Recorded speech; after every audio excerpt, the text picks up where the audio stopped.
welcome to week 5. Week 5, we are going to be learning about color and accessibility, right? So, before we even dive into today's activity, before I dive into today's activity, we've learnt about UX, we've learnt about UI, understanding UI. We've also familiarized ourselves with the Figma and its tools, right? So now we are also diving into UI aspects, right, which is color. Then next week is going to be about typography, and we keep going that way. So like I said, last week activity is when we commence using Figma. That is what I expected of us last week, as at um, with the topic understanding Figma and its design tool, is for us to also practice these tools, right? The move tool, the shape tool, learn how to use this thing, practice them in Figma so that you can um, familiarize yourself with the software and also the tools in the software. So now, this week we are going to be understanding colors, and part of understanding colors, part of familiarizing yourself with colors, you need to also use Figma, right? So that you can practice all the things that you learned, while watching the YouTube video or while reading the article. So the agenda for today is just 3 points. We're going to talk about today's activity.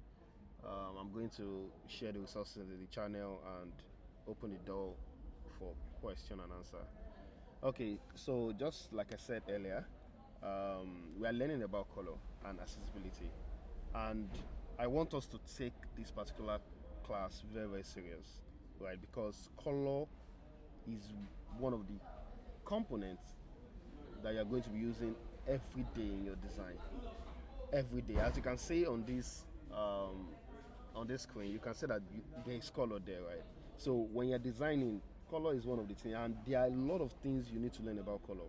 You know, the usage of colors. We have millions of colors, right? So you have to understand, okay, how to use certain colors, right? What are certain colors used for? For example, when you think of red, red is danger, right? Yeah, red is danger. And another thing is, there are some certain colors for certain industries. So now let's take a look at red again. When you think red, you think healthcare, you think hospitality, right? That's why you see most of hospital, their color is always around red. And why? It's because the blood is red. So now when you think of agric, you think green because of the plant. The plant is green. So that's why I see most agric, related firm are always green. When you think of software technology, is blue. That's why I see most of all these guys, social media platform, blue. From Zoom to Facebook, Twitter, blue. But they now have different variety, of blue that they use. When you think of yellow is lifestyle, youthful. So all these colors, they have their meaning, they have what they are all about. But now another thing is, for some brand, they decide to be destructive. And what I mean by that is, some brand don't actually go with this lay down rules, right? To say that, okay, if my company is healthcare, it's a must I use red. Some brand will intentionally want to go with odd color. For example, the Wise rebranded to using green. And like I said, when you think of green, when you see a green color, right, you think of the environment, you think of nature, you think of agric.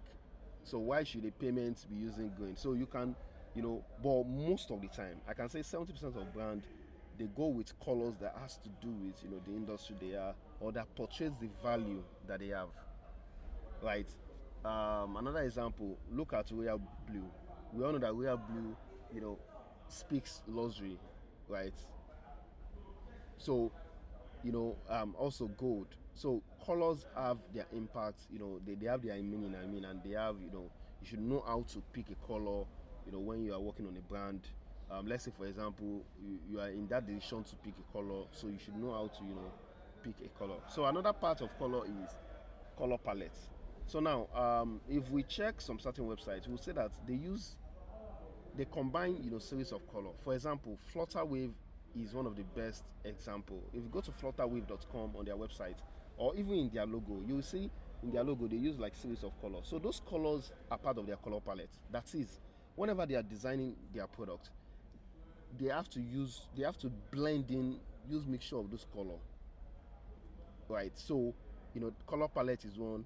Another part of color you want to also know is, the contrast, the saturation, and the hue. So there are a lot of things we need to know about colors, right? So now, um, there are different.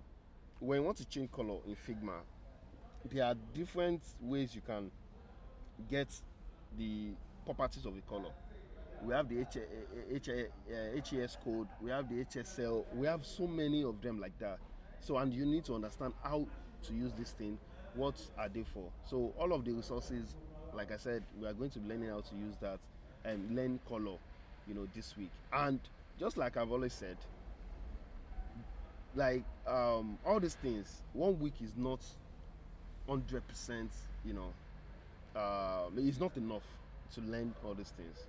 You need to still, keep learning, take out time and, get to understand most of these things.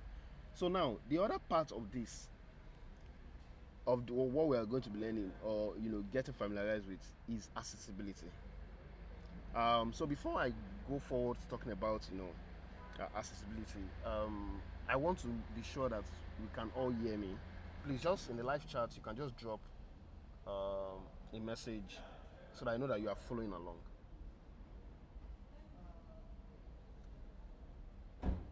Please just drop a message in the chat so I can be sure we are all following along.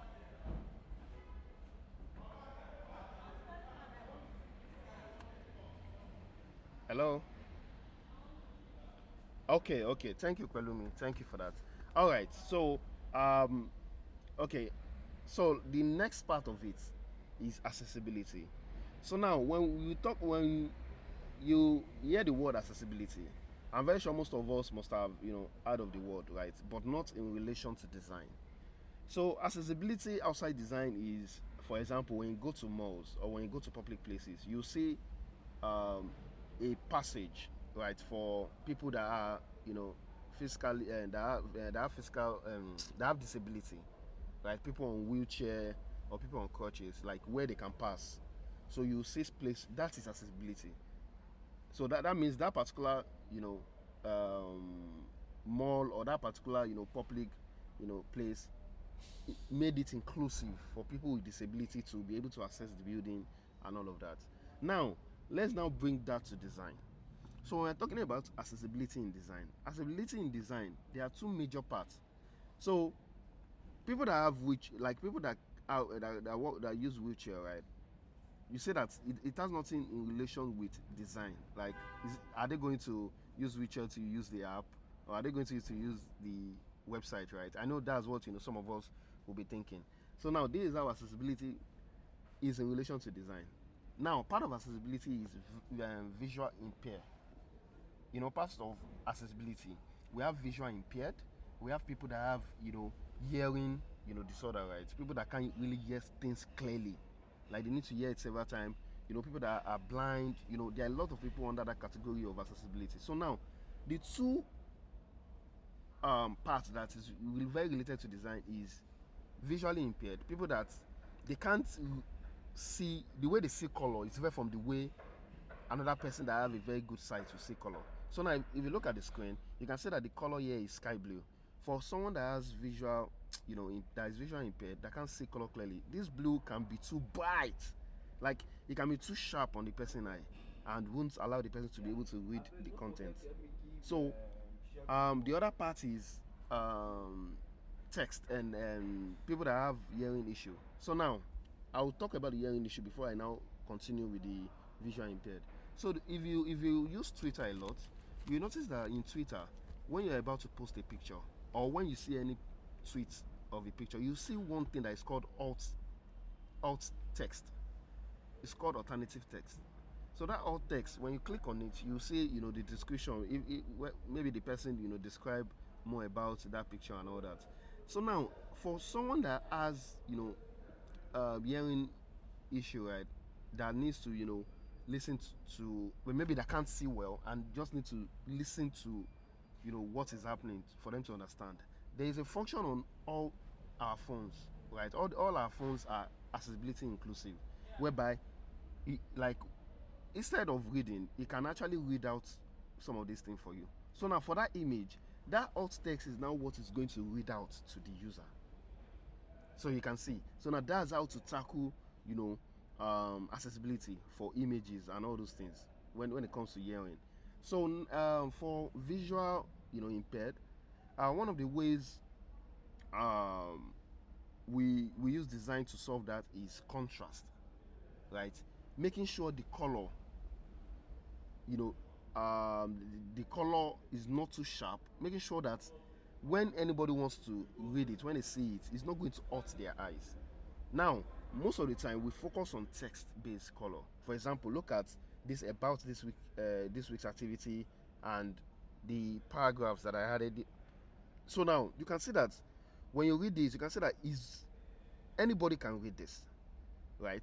So now if I want to lay emphasis on this, right, if I want to put more attention on this, I can reduce this text color to, reduce the bit so that I can have like a grayish look.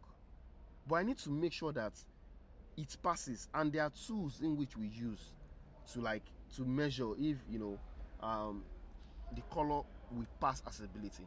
So now, what the tools, I'm also going to be sharing all of these resources, right? So now, how you are going to test it is this white color that you can see. This text is white. Now the background, you are going to test that color that you are placing on the background color. You are going to test the two to know, okay, if this color is on this background, will the user be able to see it? Will the user be able to read it? Right. So if while using the tool you are able to test and it passes the accessibility, then you are good to go. So all of these things, like I said, are what we are going to be learning, and that's why you see that I included accessibility as part of color, because accessibility has to do with color the most. I can say 70% when it comes to design. It has to do with the uses of color, and how to use color, how to reduce the contrast and all of these things. So now I'm sure we now have a glimpse of what to expect in this week. Like, we already have a glimpse, and everything I've said will now prepare our mind for this week's activity. So during this activity, just like I've said, you gain a deeper understanding of color and accessibility. You will also become very familiar with how to choose the right colors for designing user interfaces, and also you need to learn the importance of inclusivity in design, right? That's accessibility, right? So like I've always said, active participation and dedication is highly recommended, right, for you to improve, for you to move to the next stage in this phase. And for the resources, I'm going to share it in the Slack channel after my meetings today, because after this I'm going to also talk to the guys, the job pipeline guys. So I'm going to share the resources, and now it's time for Q&A section. So if you have any question, please just drop it in the live chat, or if you want to request a mic, you can also do that, and just ask your question. Then once we are done, we can call it a day. Do you guys have a question for me, or does it mean that everything I've said so far is clear? And if you don't have a question as regard everything I've said so far, do enjoy the rest of your weekend. Have a productive week, and until next time, have fun and stay fab.